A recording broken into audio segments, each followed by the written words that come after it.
ఏయ్, ఏం చేస్తున్నావయ్యా? అప్పుడెప్పుడో నీకు అన్యాయం జరిగిందని ఇప్పుడు మనిషిని చంపేస్తావా? అసలేం జరిగిందో నాకు తెలీదు బాబాయ్, కానీ ఒక్క మాట మాత్రం నిజం. మా అమ్మ మీరంటున్నట్టు ఏ తప్పు చేయలేదు.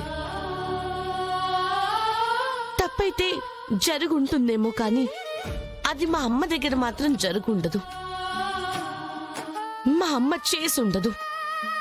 తప్పు జరిగింది కానీ మా అమ్మ తప్పు చేయలేదు. ఎంత సులువుగా చెప్తున్నావు జగదాత్రి. మీరు మీ అమ్మ ఎంత గొప్పదైనా అనుకోవచ్చు, కానీ మీ అమ్మ మోసం చేసినా ఇలాంటి పేదవాళ్ళకి మాత్రమే తెలుసు మీ అమ్మ ఎంతటి దుర్మార్గురాలో. ఇప్పుడు చెప్పండి, ఇలాంటి మనిషికేనా మీరు అవార్డు ఇద్దాం అనుకుంది?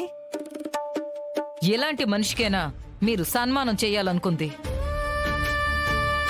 ఇలాంటి వాళ్ళని చూసేనా సమాజం నేర్చుకోవాల్సింది? ఇలాంటి వాళ్లే అనుకుంటే మీరు హ్యాపీగా అవార్డు ఇచ్చుకోవచ్చు, నాకేం సమస్య లేదు. సారీ జగదాత్రి గారు, వీరనారి అవార్డు చాలా గొప్పది. అంత గొప్ప అవార్డుని మీ అమ్మలాంటి నేరస్తురాలికి ఇవ్వను.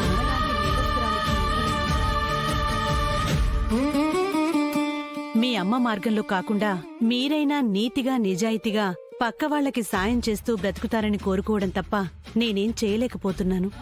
సారీ అండి.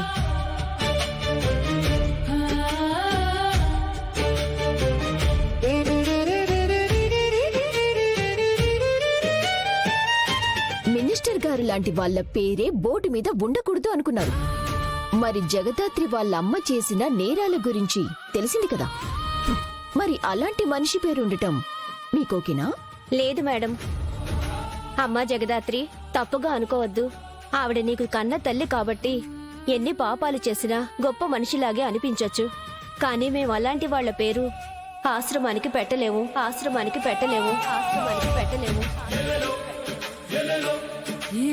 పిల్లలు పదండి.